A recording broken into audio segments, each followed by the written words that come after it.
chairman le lungrual puidu taktu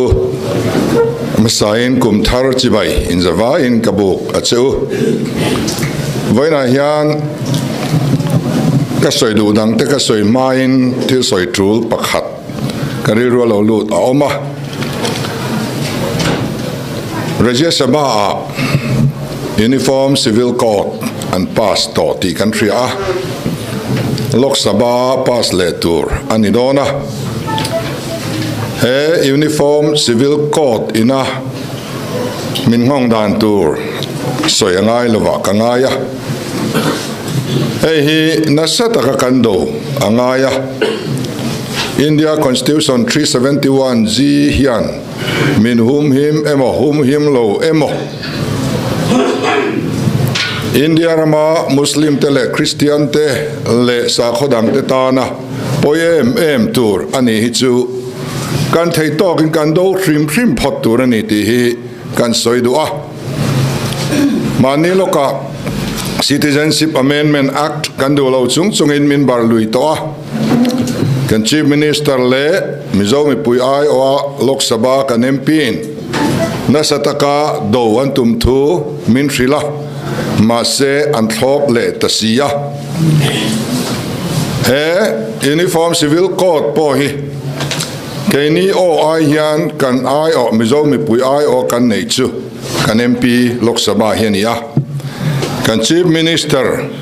apoi mo boka tun tru bai chuan kan nam phatsan to lo turin kan sa khwa phatsan to lo turin huai sen taka mar roi turin kan ngen du a ten party in ma kan roi hian mani ham haya kan in ngai thina wangin kan tan arem chang lo em a ko fran kan neya MKHC kan zawai min huwa ko fran roi tu pol kan neya ani hian ma min roi sakin kan zawai hian he til hi nortlang theila lo mom leang ti kan soidua tunlai hian zoram chung le apon lama zofa tzinga political revival politics a har tharna atheng meka mipui mimir abik takin thalai tzinga ram veina te corruption huat na te Sarkar thazok Chaka tuihal na te alo langsar sot ta le ani kan thutiama kan din lo chuan min chuasan le don nia tingam ruai tu kan la nei ngai lova chutia tia nekin party taneri nom taka om tlat tura inzirtir na le party chuasan chu mirin omlo ni na ngai na te alian em thin ani kha Heram lui zirtir na wang hian mitam takin party chuasan an hrepa tuilo chungin anom pha reng thin tunai ro chuan pathian le mipuite ma an thutiama ding lo te kal san chu khwale tuiri nom te ti tur ani zok ziate chutianga kan ti chuan tram khat bak kan chunga ro an rel thei don lo ti na chang hriat na te chu he harna hian aron thlen ta a he kan ram alodam le na ta na chunglam na tho ani nge yang nikom chung khan he harna chang tu te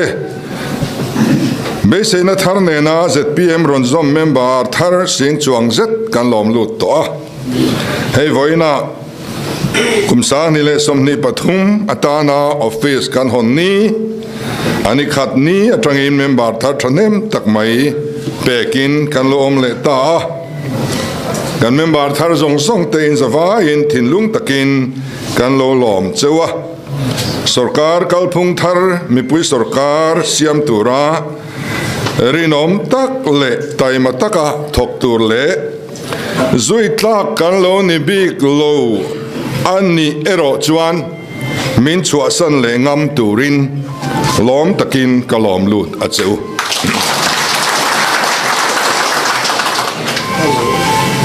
he kum thara tangin thotran le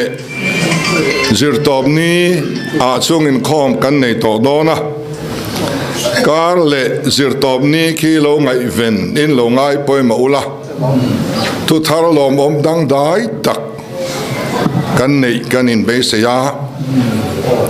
adang dai viau don ani lenga lana chuwang chuan kar le zir top nia kan be se yanga thila kal chuan thanem taka kalpo kan tum don nia tin mithar nei bel reng party kan ya wangin heng mithar te lolom hi kan thiam angaya mithar lolom thiam turin kangen du bok chowa unit atanga headquarters thleng hian beng var chuin an phu tok chanvo te pe in kan puan in izabel zel ang u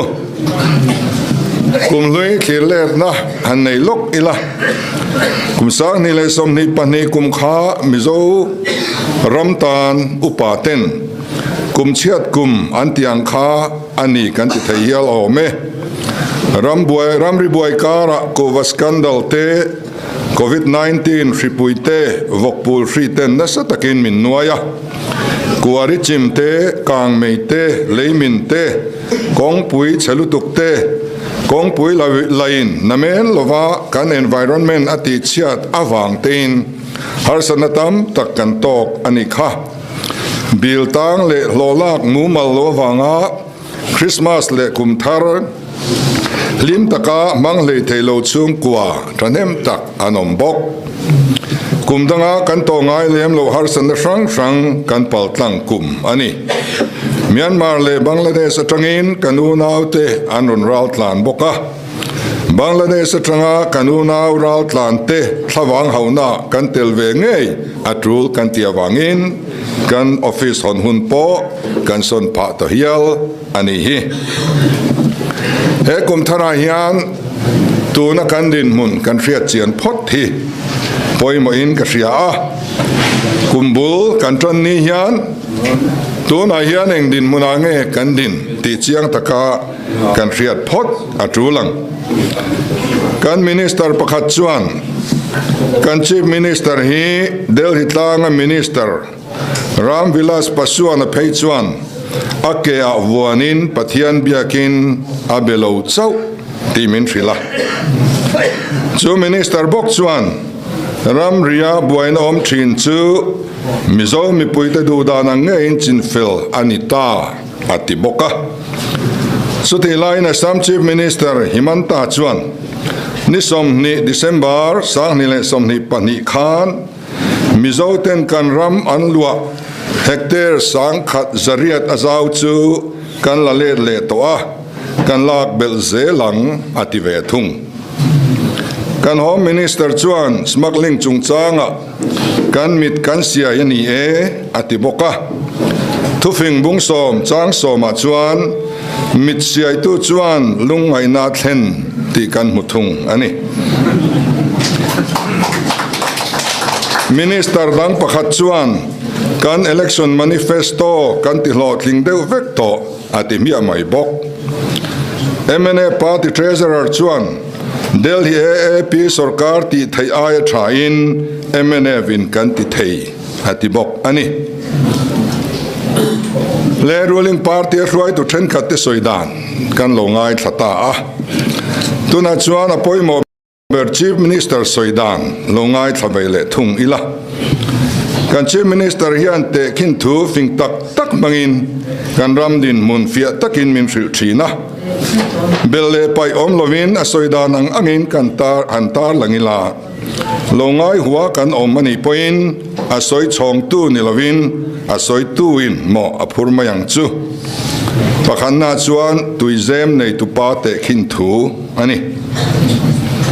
kan kuwa tanga tuna kan sum din mun hi chu midang in an riat thiam theinan heti zong hian soita ila mi hausa pakhatin tuizem lian pui aneya trin som in chun chuan trin thum zel apung in neyang trin som pathum in la chuakang atia ti chuan nula ho chuan an chung tarui maya secretarin alo record zela ti chuan November December January tui to hun alo thlengta a nula ho chuan kapu imitiamang khan tui kha pung nen kan ladu to e anron ti a nima sila khati chung zong khan atui nei tu pa khan ama tui supply ni tin trin nga kha pai pin alo lalut ve a kha ka chan tok ani ti ngai to lovin min an tui chun khom khakata fekamo tiang mai khan motor silnan in suk nan in bual nan ani lo le an tram huana peka adu to kin alo mang hiau maya January tha alo ni a nula hovinan tui ve han lak don chuan tui zem pui chuan zuk bia among noi chin chia mai alo oma an pu ber khan alo mang zo vek maya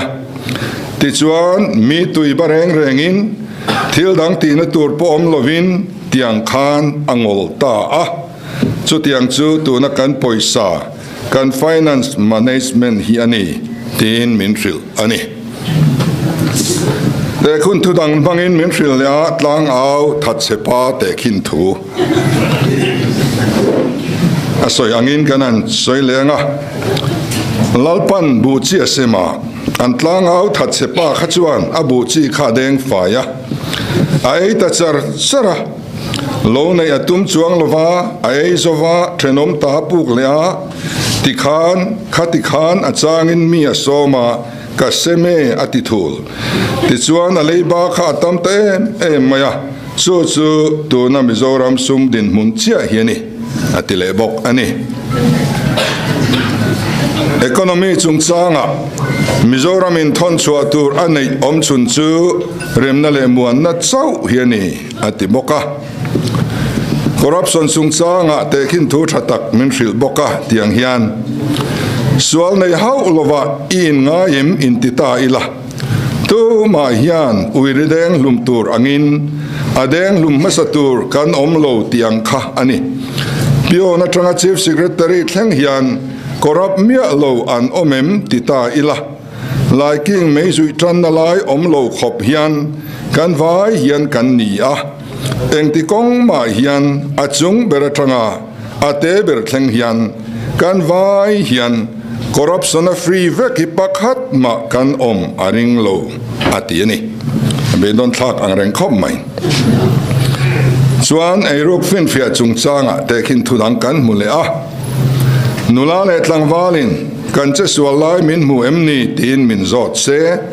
mu chu mulo ma se anula arai tat si tiang chia khan tu na po khang zong song kha ko ta chuan evidence kha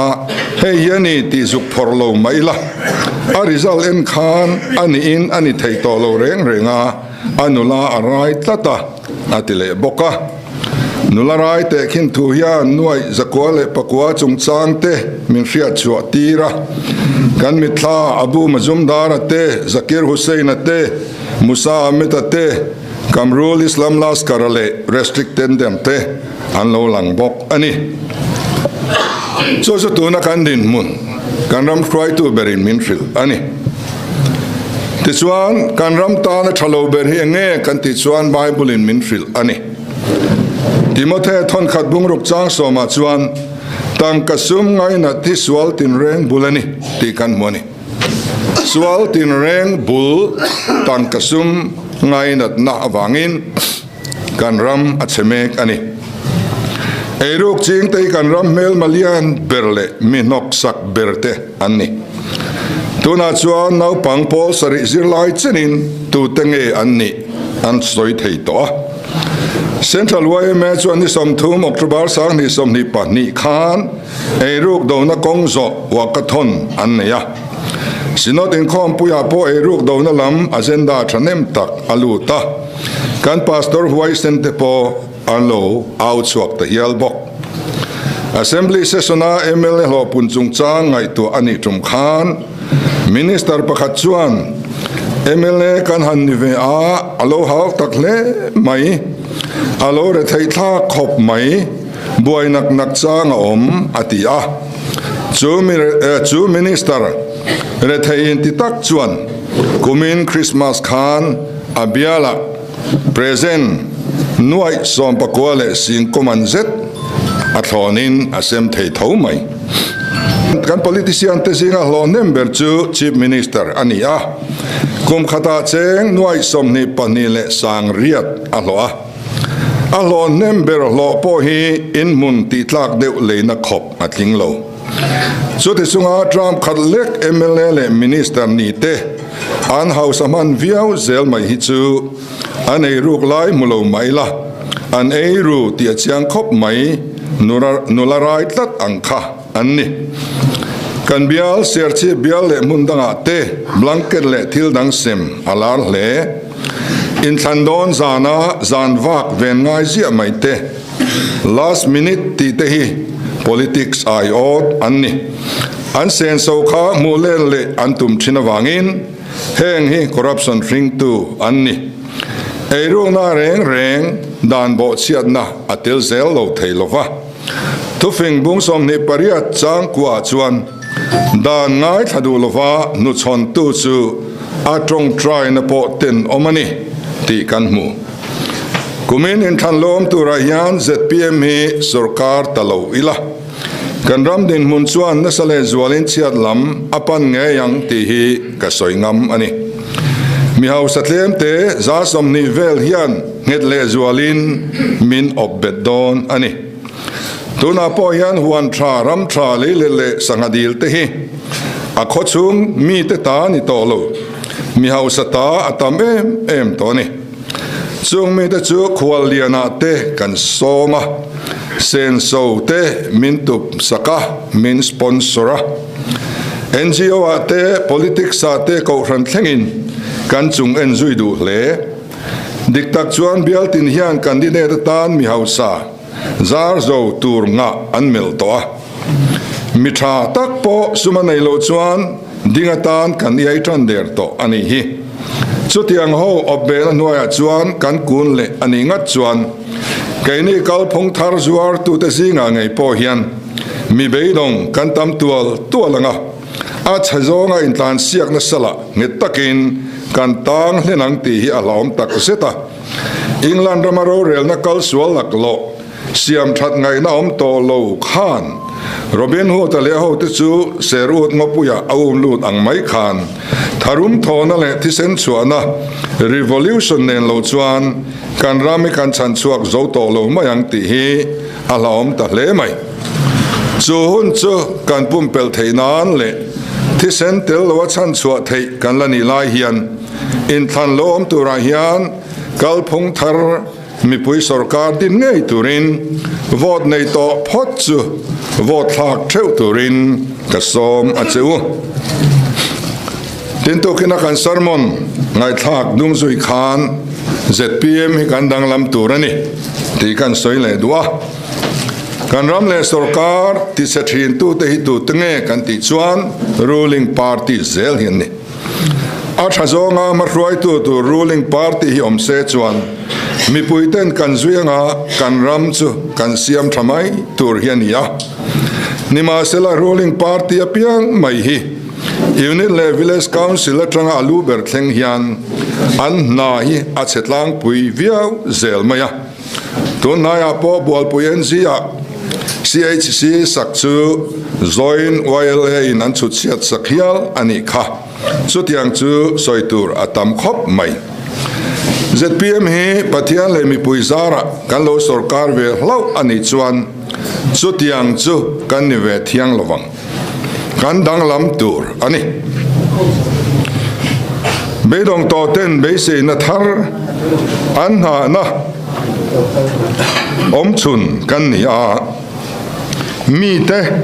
ti beidong tu kan ni ve thiang lo khelfu dum lovin Heldik tum tu kan ni turani tu party motal chu kan rom mai chama hian in hlan ngam kan angai to amen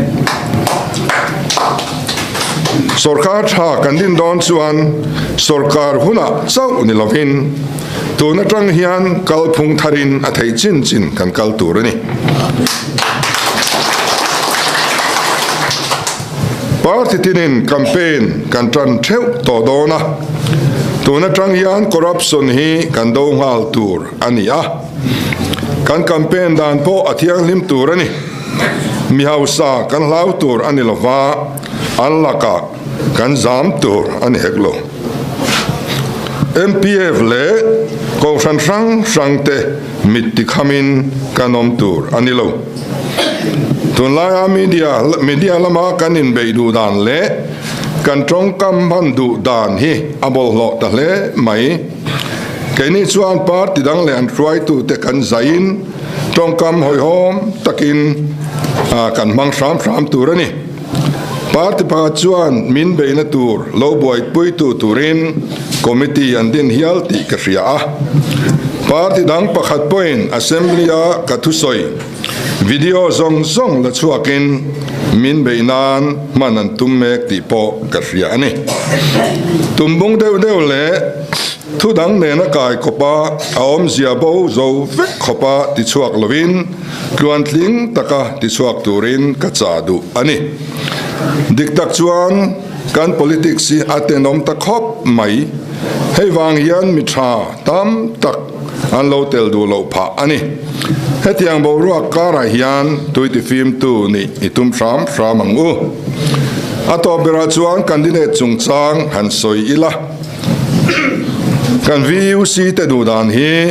zom sham itumang u din lo hi ho tu te ain ngat lova keima nia ain ngat zo kani bial mi puiten lungrual taka andu kan ni chuan kan ding em ang than tlin an zuam lo zong kan nero chuan ding tlak kan ni lo ti in threbok ila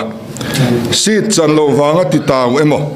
Paul chua san du huial emote kan ni chuan